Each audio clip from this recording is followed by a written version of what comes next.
বেগম খালেদা জিয়ার পক্ষে পুরস্কার গ্রহণ করার জন্য তার নাতনি মিস জাইমা রহমানকে অনুরোধ জানাচ্ছি।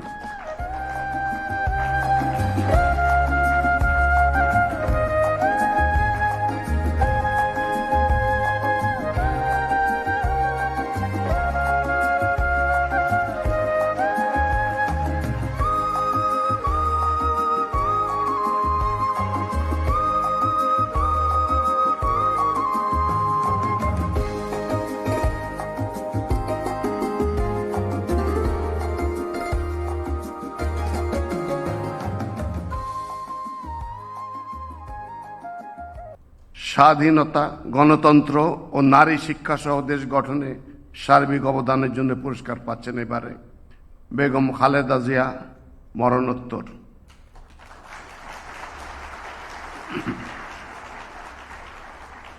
বেগম খালেদা জিয়া বাংলাদেশের রাজনৈতিক ইতিহাসের এক অনন্য ব্যক্তিত্ব।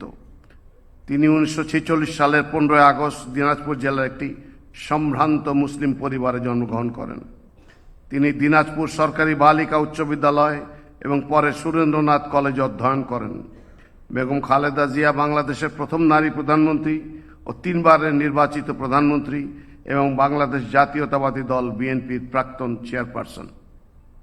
তাঁর নেতৃত্বে বিএনপি 1991, 1996 ও 2001 সালের নির্বাচনে জয়লাভ করে 3 মেয়াদে সরকার গঠন করেছে। বেগম খালেদা জিয়া জাতীয় সংসদ নির্বাচনে কোনো আসনেই জীবনে কখনো পরাজিত না হওয়ার অনন্য রেকর্ডের অধিকারী। বেগম খালেদা জিয়ার নেতৃত্বে 90-এর গণ অভ্যুত্থানে স্বৈরাচারের পতন ঘটে। 1991 সালে সংসদীয় গণতন্ত্রের পুনঃপ্রবর্তন এবং 1996 সালে তত্ত্বাবধায়ক সরকার ব্যবস্থার প্রবর্তন তার ঐতিহাসিক অর্জন।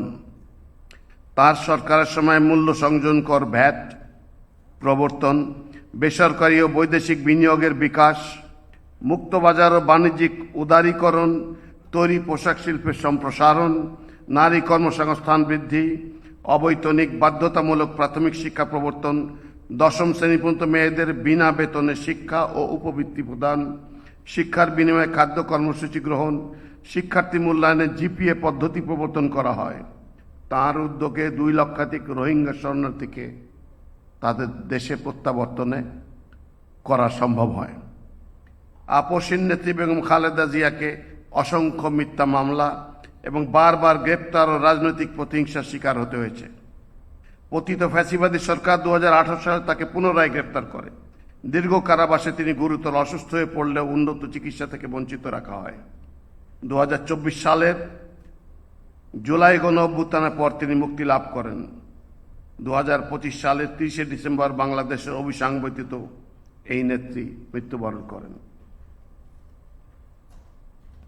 স্বাধীনতা, গণতন্ত্র, মানুষের অধিকার প্রতিষ্ঠা ও নারী শিক্ষা সহ দেশ গঠনের সার্বিক অবদানের স্বীকৃতি স্বরূপ দেশনেত্রী বেগম খালেদা জিয়াকে স্বাধীনতা পুরস্কার 2026 মরণোত্তর প্রদান করা হলো। বেগম খালেদা জিয়ার পক্ষে পুরস্কার গ্রহণ করার জন্য তার নাতনি মিস জাইমা রহমানকে অনুরোধ জানাচ্ছি।